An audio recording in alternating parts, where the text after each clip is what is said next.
Hey YouTube cactus friends, it's Jenny from Cookies Cacti, and I thought today that I'd walk you through my Mammillaria. Now, Mammillaria are one of my favorite cactus genera, probably just a close second to Astrophytum, only because they have spines, which makes it such that I can't go and squeeze them to tell when they're thirsty, but the spines at the same time are what make them so special. I think it's about 104 degrees right now in the mid-afternoon. I'm just taking a break from work and thought I'd show you my Mammillaria. I'm going to start over here. I'm going to include Cory Pantha in the mix. And one more time, I'm just going to do a blanket apology on my pronunciation. So I'm going to stop myself from apologizing again throughout the video. So I've got this planter here, and you can see there's this empty space because somebody died. Here I have a Mammillaria elegans that I think I got from one of the big box stores, maybe Home Depot, I don't remember, but it's been doing fine. And I just love these ones that look like a white ball, essentially. I like this guy. Next to that I have a Cory Pantha Polita that I got from Boyce Thompson Arboretum.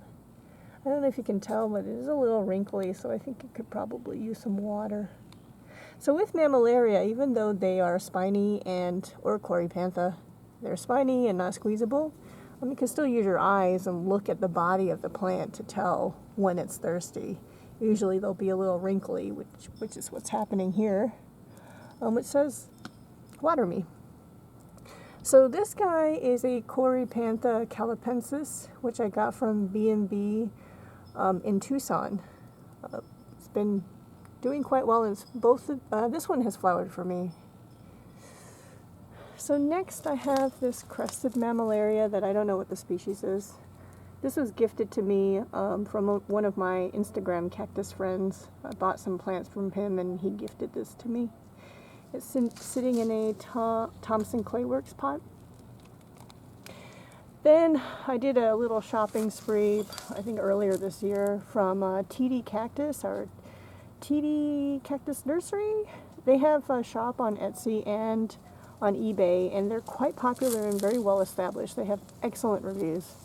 And I bought these Mammillaria from them. And I apologize for the lighting here. It might be a bit dark, but let me show you. So they ship their plants potted. So you basically don't have to do anything except take them out of the packaging when they arrive. So this first one is a Mammilaria Mammalaria. It's got some fruit coming out of it.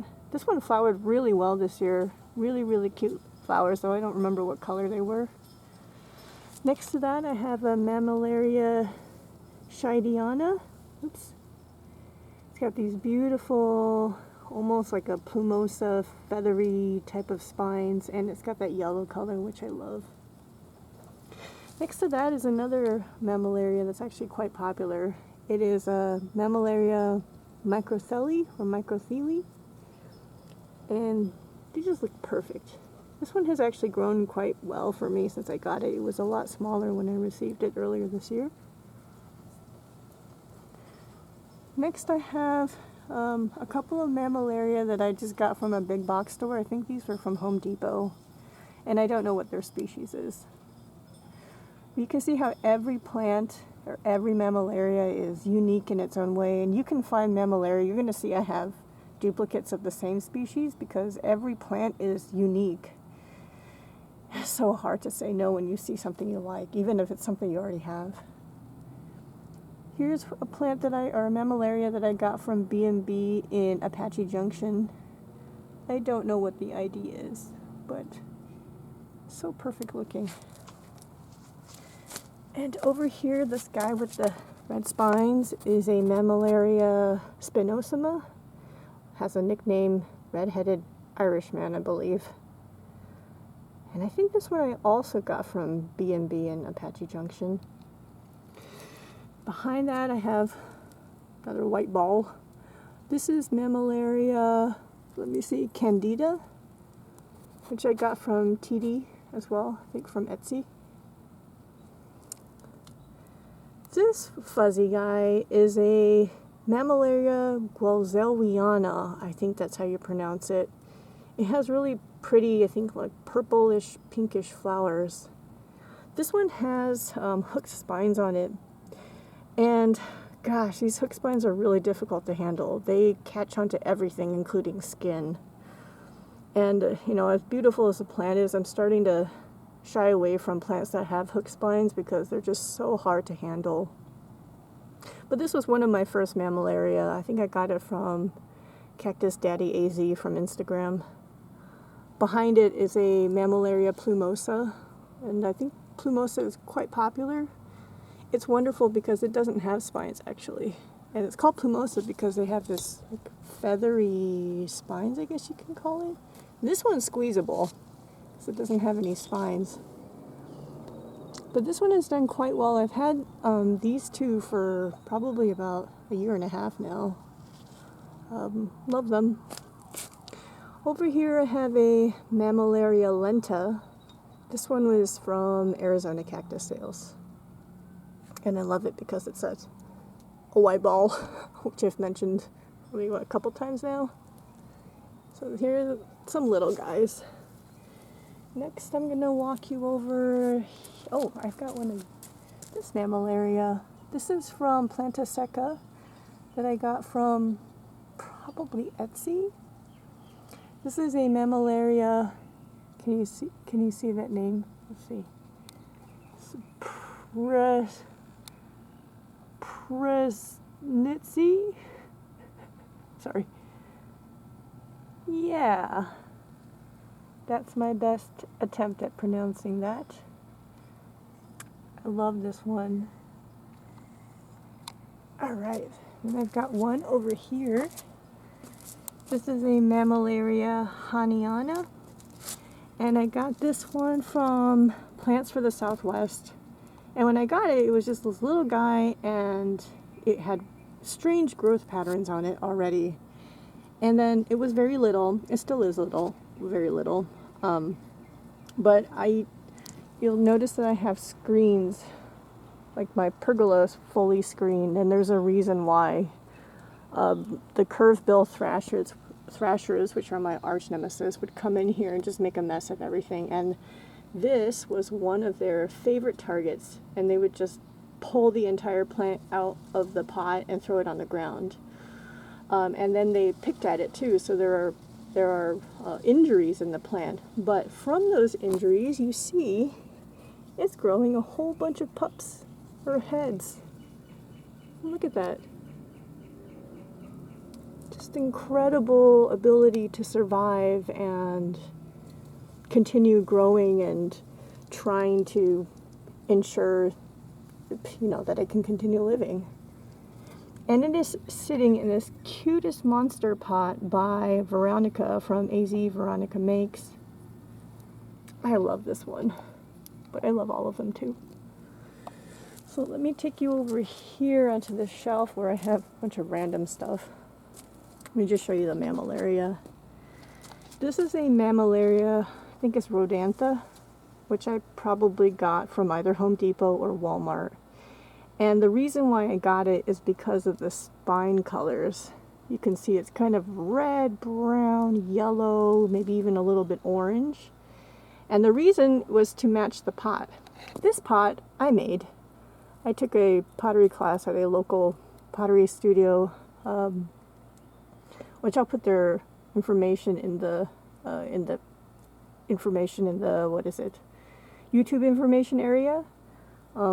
Just off the top of my head, my brain went blank. But yeah, I made this pot.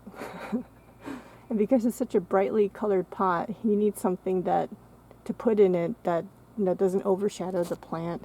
So this is what I picked. Let's see, behind it, this is a Mammillaria Thalachi. Here, let me show you. Talalochi? This is from Plants for the Southwest.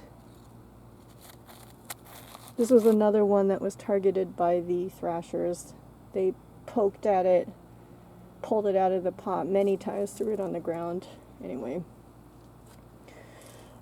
Next to that is a quite popular mammillaria called the Mammilaria Perez de la Rosa. And it is very beautiful. I can see why it's popular. Let me zoom in. The combination of that feathery, I don't even know what that is. Is it a spine? That feathery stuff? And then combined with the spines themselves, which have like an ombre multicolor to them. It's a beautiful plant. And these are actually kind of expensive, but I found just this one plant at B&B Apache Junction, and it was $3. And when I got it, it was probably like that tall. And it's grown quite well since I've had it under my care, luckily. Let's see, what else is a mammillaria here? Here's a mammillaria, also from B&B Apache Junction. I don't know what the ID is, or what the species is, but it's been growing well.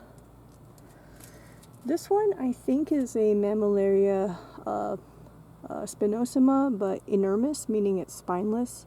So this one I can squeeze. Usually when it has give, it means it's time to water. It's been doing quite well. And next to that, oh, I think I got this from a big box store somewhere. Did I mention that already? Forget. This one is a Mammillaria, I think, Schwartzii on that label, and I got this from Boyce Thompson Arboretum. And the cool thing is it's got these yellow long spines, and then if you look at the body, the skin color is like a green, blue, gray, which probably doesn't come out in this lighting, but it's a very beautiful plant. Next to that, I have another plant from teedeecacti or teedeecactus from Etsy. It's a Mammillaria albata, and they sold it with two of them together like that. And I think that's it, all the Mammillaria I have inside the pergola. So now let me go outside and show you the bigger guys. So because of the bird problem I was having, all the small Mammillaria are sitting in the pergola where they are protected from the birds, and then the bigger ones get to sit outside in this shade area. So let me show you. This is probably one of my biggest Mammillaria specimens. I got this from Arizona Cactus Sales. I don't know what the species ID is. You can see there are some fruit pods coming out. This is a lovely plant.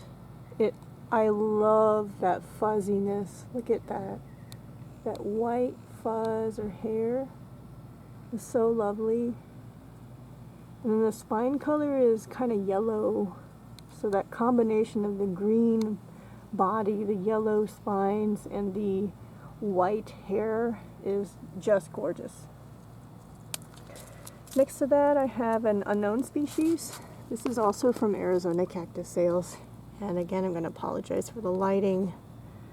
This is not going to go well, but this is the best I can do. Next to that, I have a Mammillaria haniana. And this is from Box Nursery in Tucson.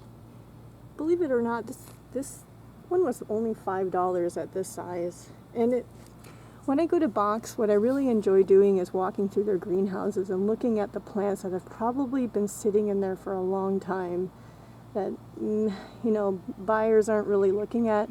And this was one of them. I think the employee who helped me out said that this had been sitting in the greenhouse for a very long time. But I took it home and it's been doing fine, and you can see all the little fruit pods that are on it.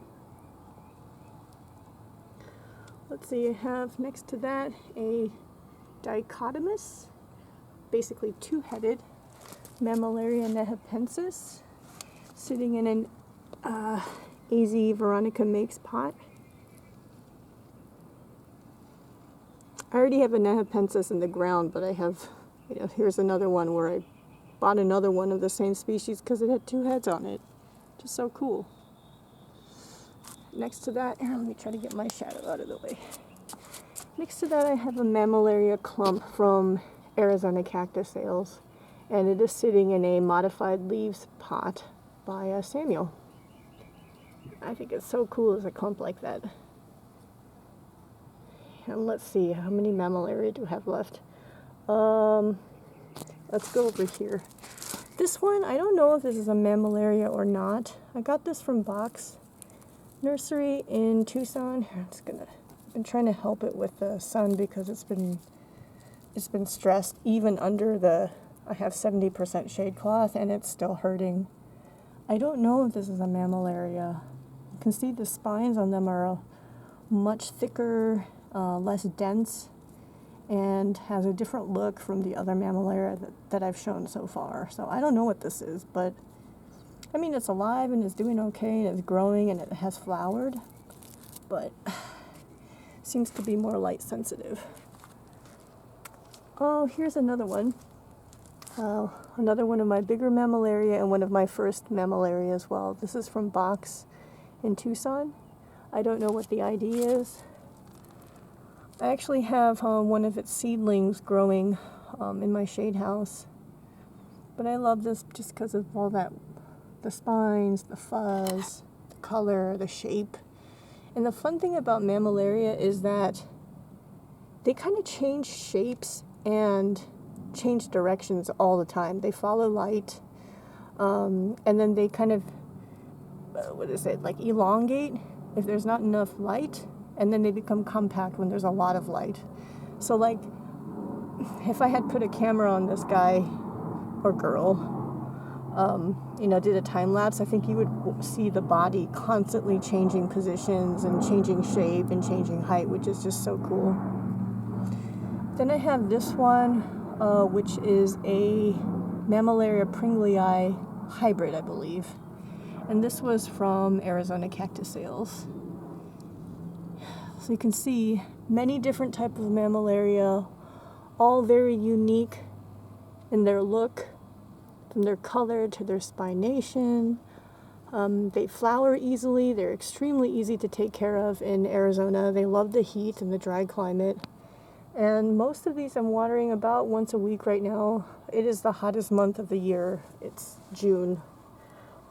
I'm actually wiping sweat as I'm recording.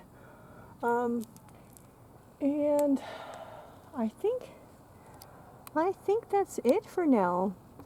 I hope you found this video, I don't know, somewhat enjoyable. And then I'll be back for more videos. I have more plants to show you. So otherwise, hope you all are having a wonderful day, evening, or morning. And I will talk to you soon. Take care.